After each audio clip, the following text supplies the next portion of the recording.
அது ஒரு சிறிய கிராமம். அந்த ஊரில் எல்லோருக்கும் தெரிந்த ஒரு விதி இருந்தது. சூரியன் மறைந்த பிறகு யாரும் காட்டுக்குள் செல்லக்கூடாது. ஆனால் 12 வயது ஆரவ் இந்த எச்சரிக்கைகளை எப்போதும் சிரிப்போடு தான் கேட்பான்.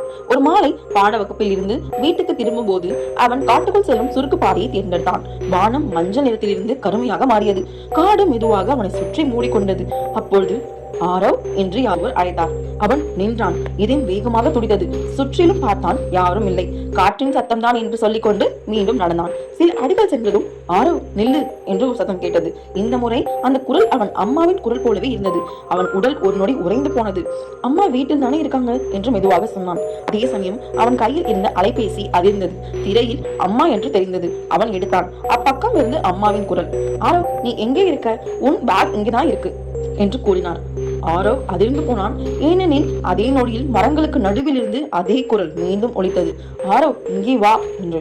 அவன் மெதுவாக கையில் இருந்த ஒளிக்கம்பத்தை அந்த பக்கம் திருப்பினான். மரங்களுக்கு நடுவே ஒரு உயரமான கருநிழல். முகமில்லை, கண்கள் இல்லை, புகை போல் அசையும் உடல்.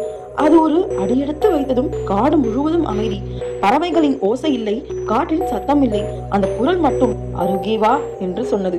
அப்பொழுது ஆரவுக்கு அவன் தாத்தா சொன்ன வார்த்தைகள் நினைவுக்கு வந்தன. காட்டுக்குள் உன் பெயரை யாராவது அழைத்தால் திரும்பி பார்க்காதே, பதில் சொல்லாதே, முன்னோக்கி நடந்து போ என்று கூறியிருந்தார்.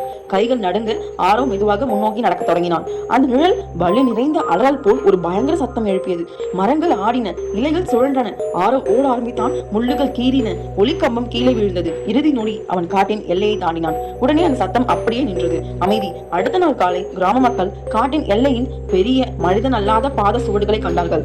ஆனால் காட்டிலிருந்து வெளியே வந்த சுவடு ஒன்றும் இல்லை. அந்த நாளுக்கு பிறகு ஒருபோதும் ஆரவ் காட்டு வழி பாதையை தேர்ந்தெடுக்கவில்லை. இதுவே ஆரோவின் காட்டு வழி கதை. இந்த வீடியோ பிடிச்சிருந்தா மறக்காம லைக் பண்ணுங்க, கமெண்ட் பண்ணுங்க, ஷேர் பண்ணுங்க. இது போன்ற மேலும் வீடியோக்கள் பார்க்கணும்னா சப்ஸ்கிரைப் பண்ணிக்கோங்க. இந்த வீடியோ பார்த்ததுக்கு நன்றி.